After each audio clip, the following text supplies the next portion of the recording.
안녕하세요. 오정근의 쏙쏙 경제 오정근입니다. 오늘은 2월 22일 월요일 아침입니다. 이제 뭐 상당히 날씨도 많이 포근해졌고 완연한 봄 기운이 완연합니다. 오늘 뉴스를 간략히 알기 쉽게 쏙쏙 귀에 들어가도록 해드리기 위해서 간단히 제가 자료를 정리했습니다. 뉴스를 정리한 건데 한번 같이 공유해 보겠습니다. 일단은 귀에 쏙쏙 들어가도록 경제 기사를 쉽게 해드리는 명품 시사해설 2월 22일자로 시작하도록 하겠습니다. 제가 이렇게 이제 제 방송을 이렇게 하는데 그동안에 이제 여러 가지 SNS나 이런 데 단톡방에 올리기도 했는데 이제 그렇게 하지 않고, 왜냐하면 또 이게 굉장히 매일 카톡 시끄러워하는 분들이 있어요. 그래서 안 올리고, 필요하신 분들은 이렇게 구독을 누르시고 알림 설정을 해 두시면은 같이 공유하도록 하겠습니다. 이렇게 오늘 아침 뉴스에는 보니까 벌써 매화가 꽃망울을 터뜨렸다는 기사가 나와 있습니다. 이게 서귀포에 있는 뒤 한라산 모습이 보이는군요. 서귀포에 매화, 꽃망울을 터뜨린 매화가 봄의 전령입니다. 봄의 소식을 전해주고 있습니다. 정말 역시 말이죠. 아무리 추워도 겨울은 끝납니다. 봄이 다시 옵니다. 그리고 첫 번째 뉴스가 이제 브레이크 없는 재난지원금이라고 그래서 최대 700만 원까지 지원한다는 기사가 실렸습니다.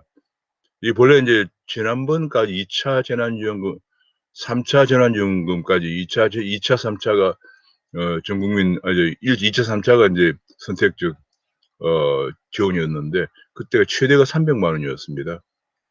최대 300만 원인데 이번에는 700만 원까지 지원한다. 사실은 그 당시에도 1차, 2차, 3차에도 최대 300만 원 지원했지만은 소상공인과 자영업자에게 그 외에도 여러 가지 무슨 할인, 구매 카드라든지 여러 가지 지원이 많았기 때문에 상당히 더 300만 원이 훨씬 넘는 금액이 지원됐습니다.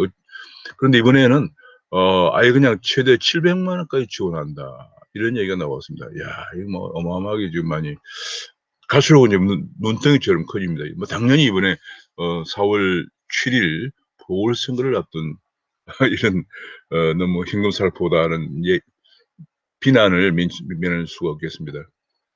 그렇죠. 심지어는 이제 그전에는 4인 이하 기업에 대해서 자영업자만 지원했거든요. 근데 이번에는 5인에서 9인까지의 개인 사업자, 법인도 포함한다, 이런 얘기가 나왔고요. 그러다 보니까 지금 현재 여당은 20조 플러스 알파를 지원해야 된다, 그런 얘기. 기재부는 최대 13조다, 이런 얘기를 했습니다. 그전에는 기재부가 최대 10조 이내를 얘기했는데 기재부도 역시 한 발 물러서게 된 것 같습니다. 당정청 협의서 의견을 조율하는데 기재부도 한 발 물러섰습니다. 그럼 결과적으로 이번에 뭐 처음에는 이제 이렇게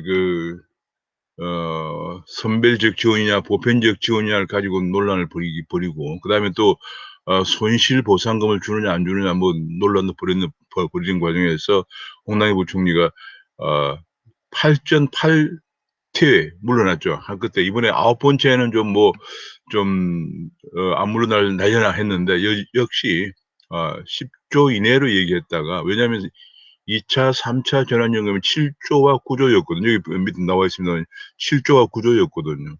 그러니까 이번에 많이 해도 10조 원 이내면 된다, 이렇게 얘기했는데, 그리고 재정 사정을 고려해서 했는데 역시 뭐 여당의 20조 플러스 알파 공세에 밀려서 13조까지는 일단 양보를 하고 더 협의를 본다고 하니까 뭐 한 15조 정도에 결정되지 않을까 싶습니다. 자, 정말 뭐 끝이 없습니다, 재원이. 자, 그래서 앞으로 이제 형평성 논란도 커질 것이다. 이걸 세분화해서 5등급으로 세분화해서 하는데 지원금 격차도 5배씩이나 커지기 때문에 형평성 논란이 다시 또 불거지고, 이게 뭐 지원을 하면은 그냥 지원 받고 마는 게 아니고 왜 였지면 더 많이 받았느냐, 이런 얘기가 나오기 때문에 형평성 논란이 불가피하게 대두될 것이라는 얘기가 나오고 있고요. 게다가 또 추가적으로 최대 15조의 추경을 추진해 가지고 고졸 청년을 채용해 주면 채용 장려금을 준다, 이렇게 나와 있습니다. 참 이게 지금까지도 이제 우리가 고용 장려금이라고 그래서 연간 900만 원씩을 지원을 했습니다.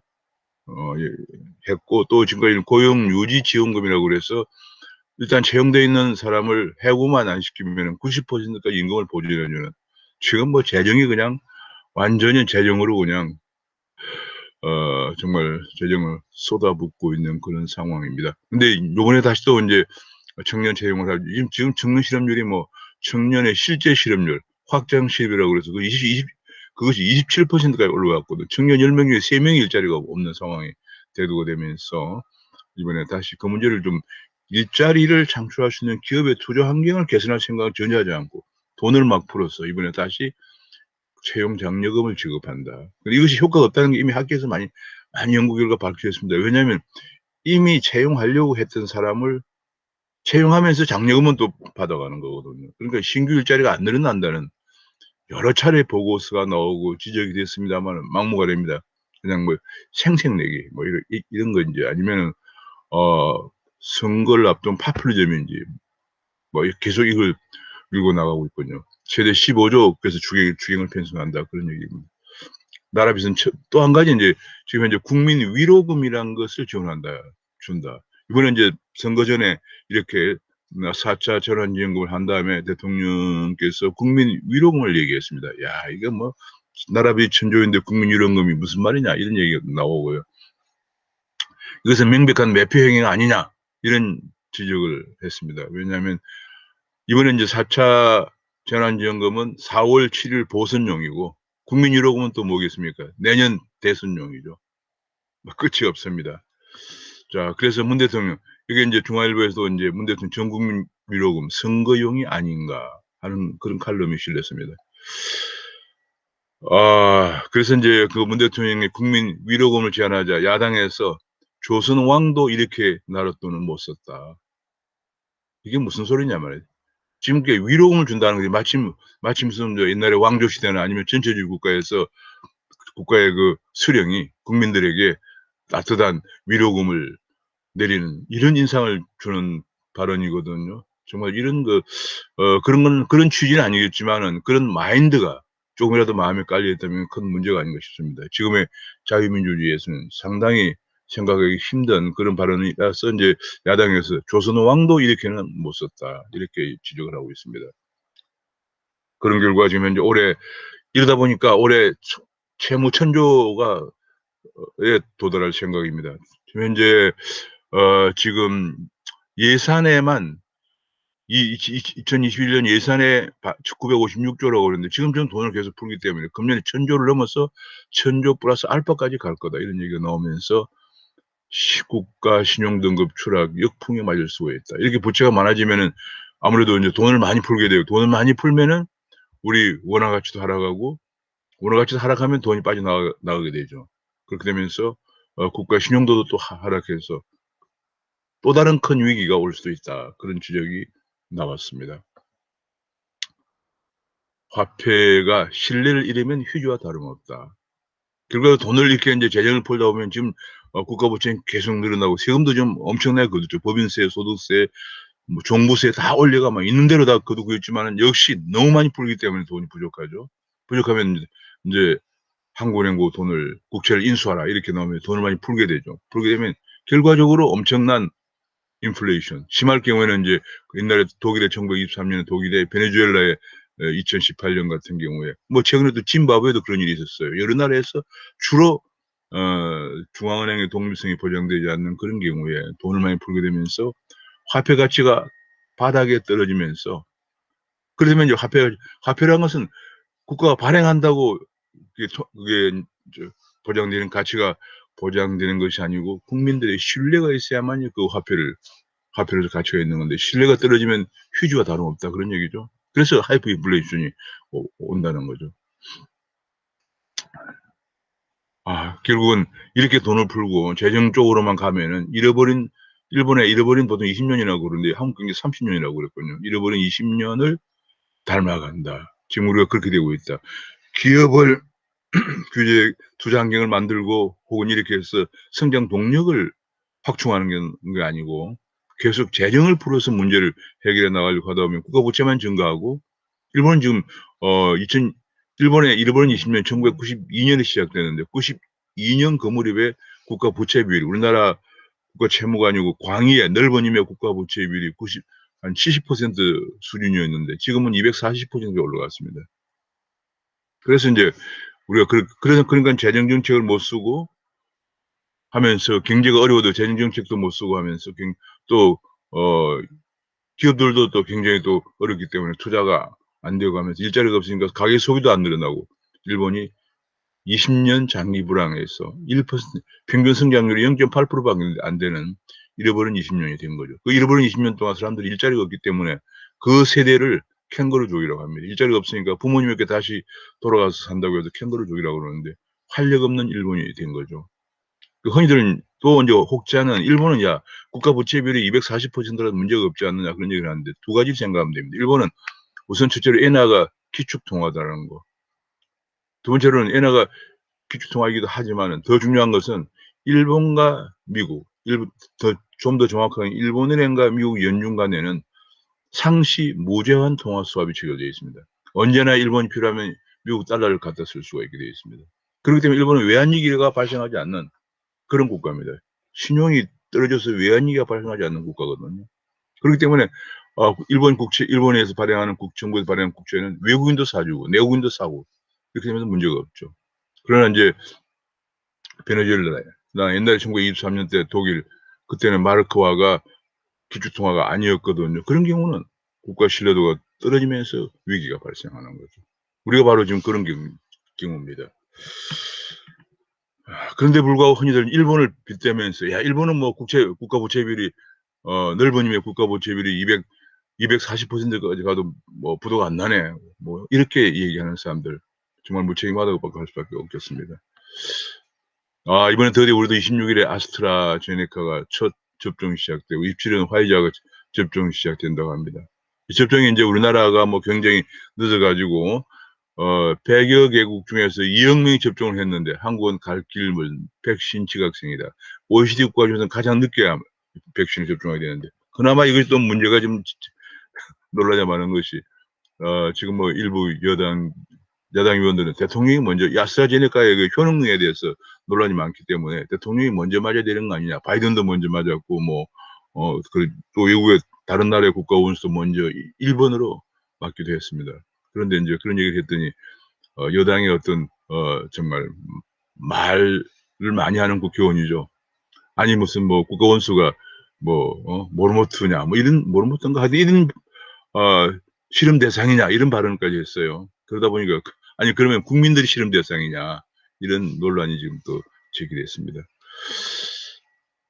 또 한 가지 아주 정말 놀라운 법안이 또 제출됐는데요. 여당에서 양희 원영이라고 하는 본래 친환경론자죠. 친환경론자 이번에 국회의원으로 인제 비례대표로 들어갔는데 에너지 전환 지원에 관한 법률이라는 걸 만들었는데 이것이 뭐냐면 탈원전 석탄을 명분으로 이미 허가 내 주었던 사업도 취소가 가능하고 또 여기에 대해서 이 업체들에게서 매년 7,500억 원 가량을 강제로 부담금을 징수한다. 그런 얘기예요.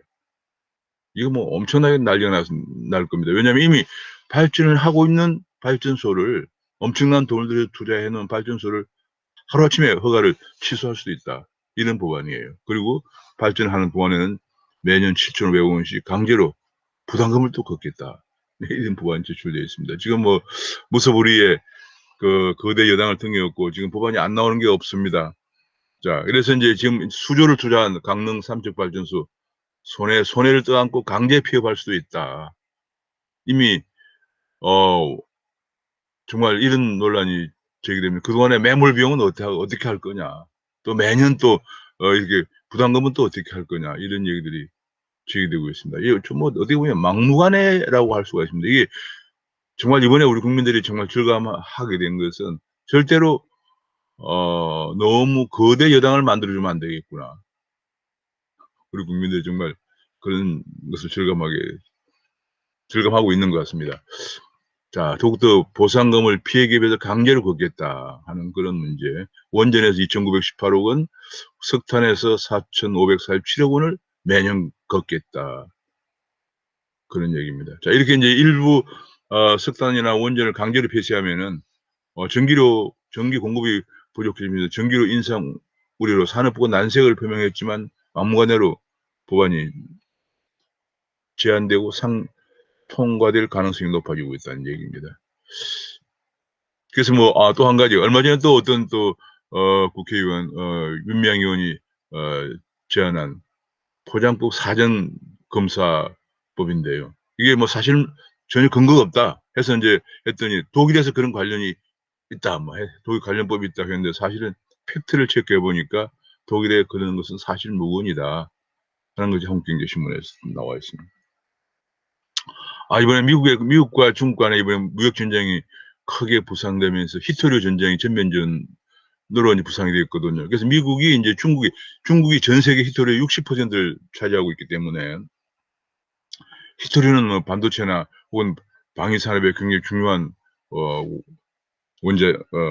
원료죠. 그래서 이제 미국이 중국에 대한 히토류 의존도를 줄이기 위해서 미국 내에 히토류를 생산하는 기업에 보조금을 지급하는 이런 이제 조치를 취하고 행정명령으로 대안을 강구하라고 지시를 준비하고 행정명령을 준비하고 있다, 이런 보도가 나왔습니다. 그래서 미국과 중국 간의 히토류 전면전이 대두가 되나 했는데 중국이 한 발 물러서서 금년에 이 생산량을 작년에 비해서 27%나 확대해서 수출 제한 우려를 덜겠다. 수출 제한 우려가 없어질 전망이다. 이런 보도가 나왔습니다. 이것은 이제 이번에 중국이 미국에 대해서 화해의 손길을 내밀고 있는 것이다. 지금 중국이 이게 이제 이렇게 되면, 왜냐하면 이번에 특히 이것은 이번에 G7 회담이 곧 있거든. G7 회담에 바이든은 G7 회담에 맞추어서 중국이 화해 제스처를 보임으로써 이번에 이제 G7 회담에 맞춘다는 것은 G7의 다른 나라들의 미국과 반드시 입장이 같은 건 아니에요. 다른 나라도 이제 이런 히토류가 필요하거든요.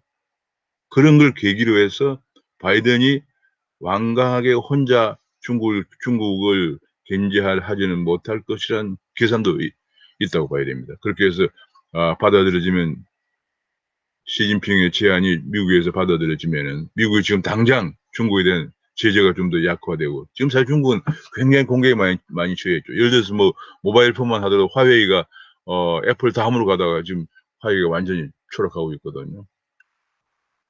지금도 화웨이의 회장의 딸, 부회장이 회장의 딸인데 아마 지금 캐나다에서 구금돼 있고요. 그것이 아마 그 부회장이 미국으로 이송되는 문제가 아마 지금 기록이 돼 있고, 또 화웨이에 대한 여러 가지 대만산 반도체 공급을 금지시키고 등 이런 강경 조치를 하는 바람에 화웨이의 시장 점유율이 급락을 하고 있습니다. 지금 그 외에도 여러 가지 지금 미중 간의 통상 압박이 계속되고 있습니다. 기술 문제, 특히 기술 문제가 이제 기술 유출 문제가 크게 대두가 되고 있고요. 이러면서 이제 이번에 그에 대항해서 중국이 미국에 대해서 그러면은 우리가 히토류를 가지고 미국을 억누르겠다, 이렇게 나왔는데 거기에 대해서 이제 바이든이 히토류 생산을 미국에서 늘리겠다.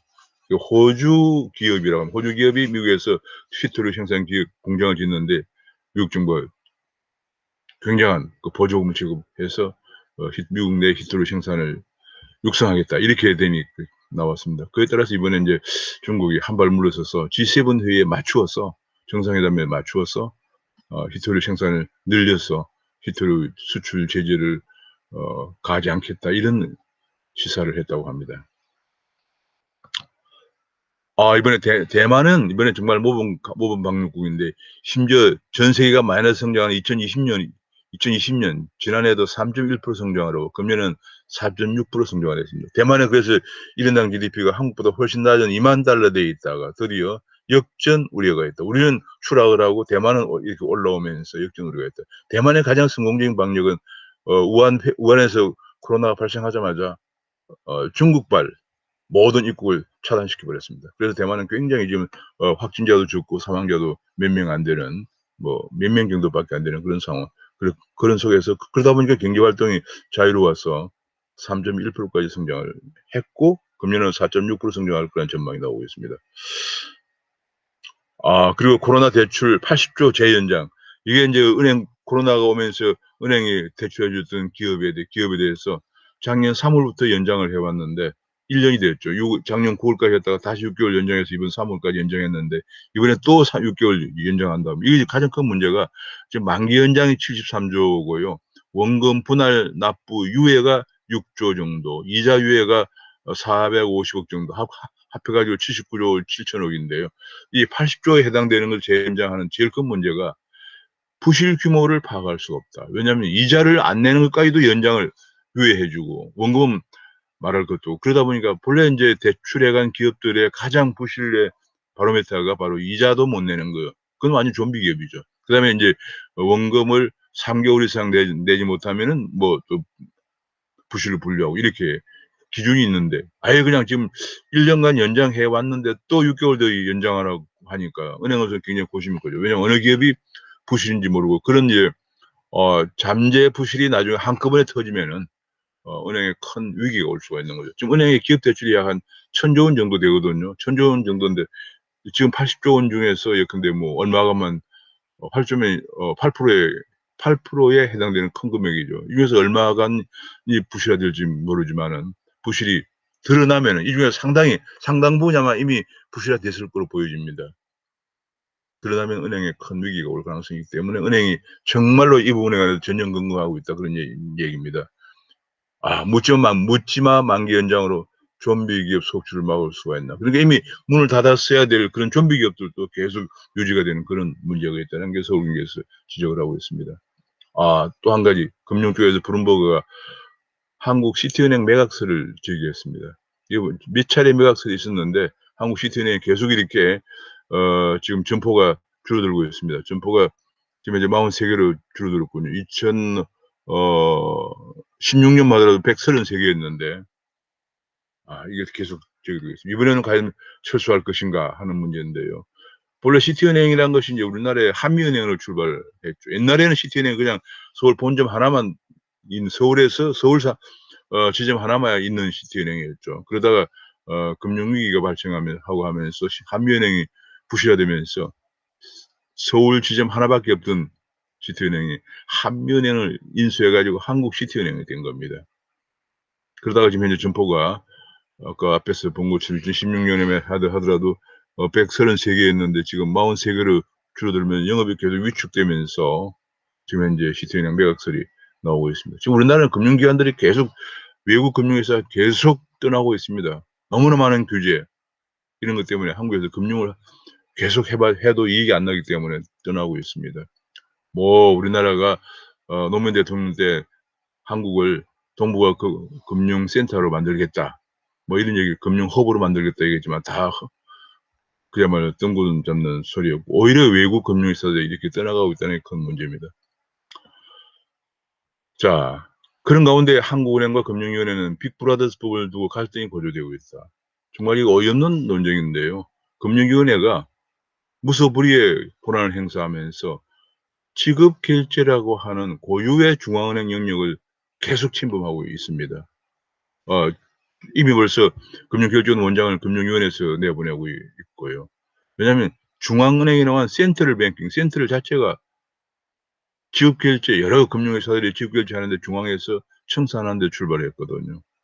그래서 전통적으로 모든 나라에서 지급결제 업무는 중앙은행의 업무로 관할로 이렇게 다 하고 있는데 이번에 이제 네이버나 카카오 같은 빅테크, 종래 금융회사가 아니라 빅테크가 지급결제 업무를 하게 되면서 전자금융거래법을 개정하는데 이거는 금융위원회가 간장하겠다 이렇게 나오면서 지금 야금야금 중앙은행 영역을 침범하려고 하는 데서 한국은행의 반발은 너무 당연한 것이고 지금 갈등이 고조되고 있다 그런 얘기예요.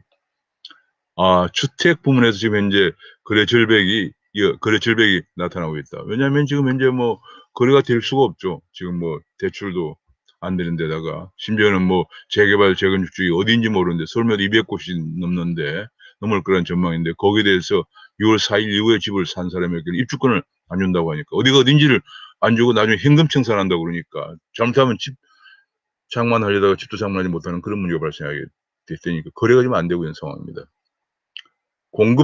공급은커녕 특단의 공급은커녕 거래조차도 안 되고 있는 상황입니다. 게다가 이제 ILO 비준안을 강행 처리한다고 합니다. ILO 비준안이 강행 처리되면 과연 기업 경영이 어떻게 될 것인가?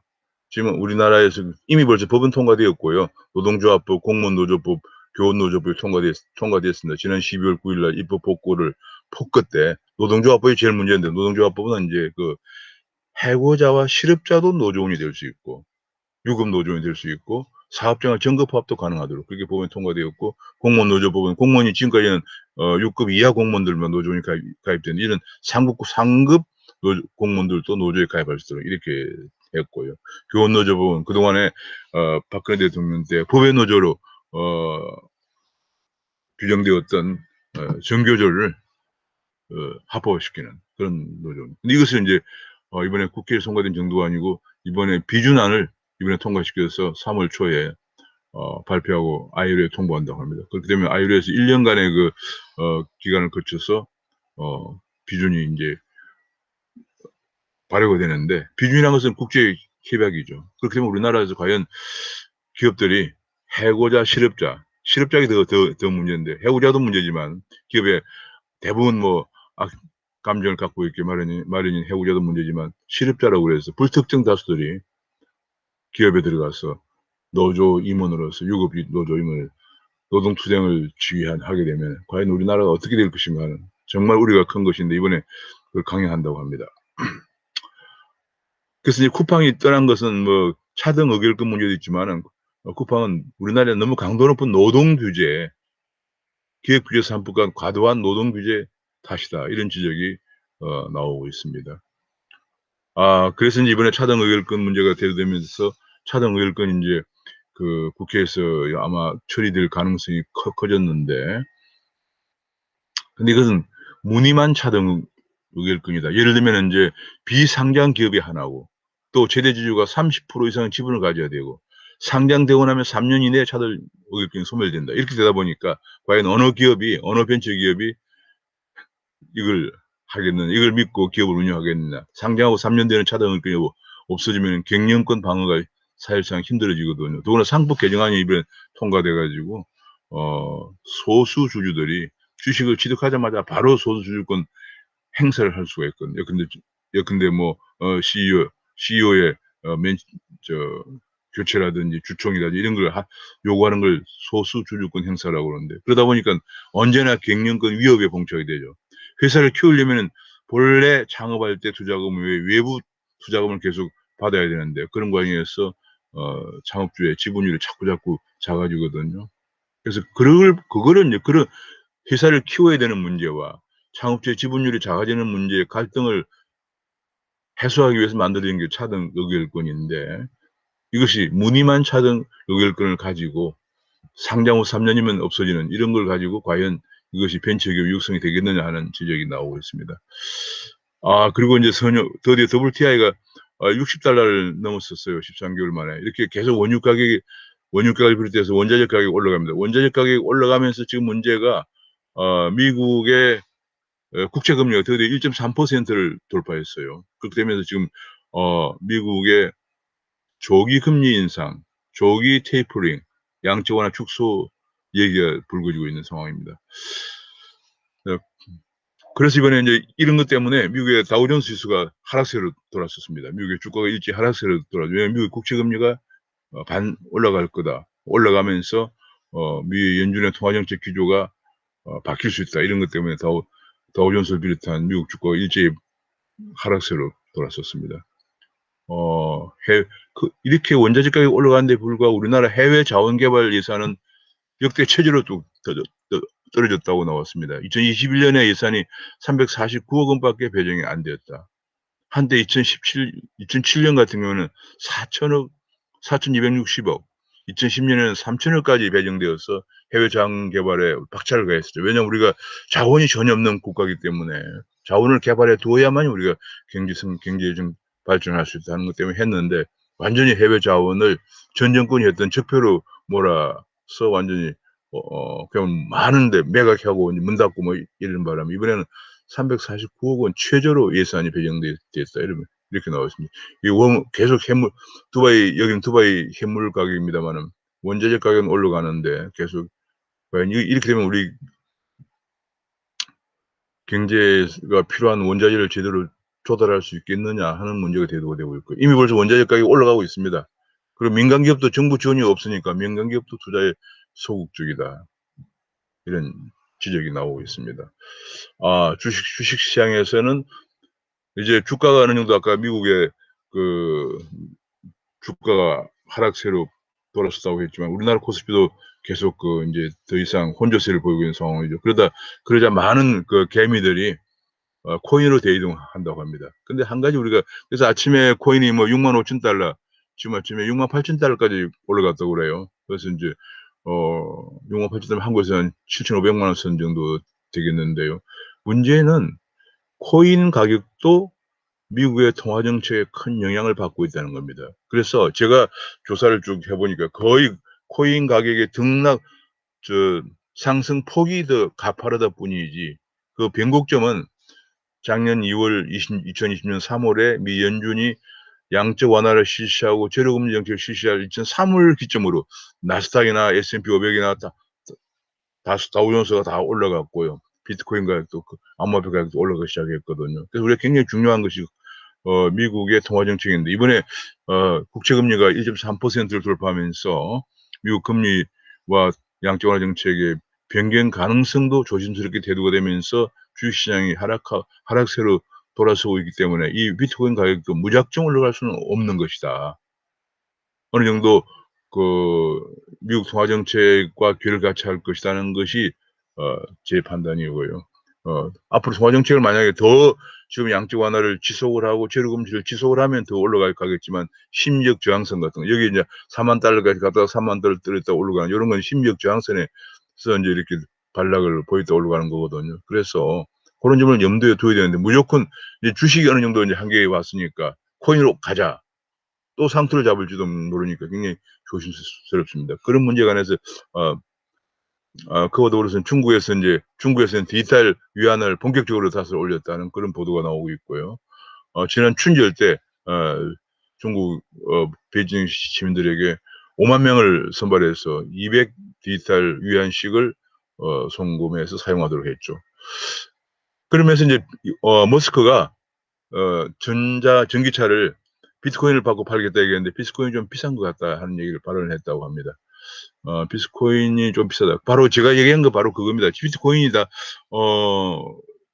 거래하면 좋은데 비트코인이 지금 너무 많이 올라간 거 아니냐. 비싸다." 그런 얘기가 나왔는데 이게 이렇게 되면 어떤 왜 이런 얘기가 나오냐면 만약 비트코인으로 계속 팔았다가 나중에 비트코인 가격이 떨어지면은 전기차의 판매 수익이 떨어지겠죠. 그래서 머스크 입장에서 굉장히 지금 주의 깊게 살펴보고 있는 상황입니다.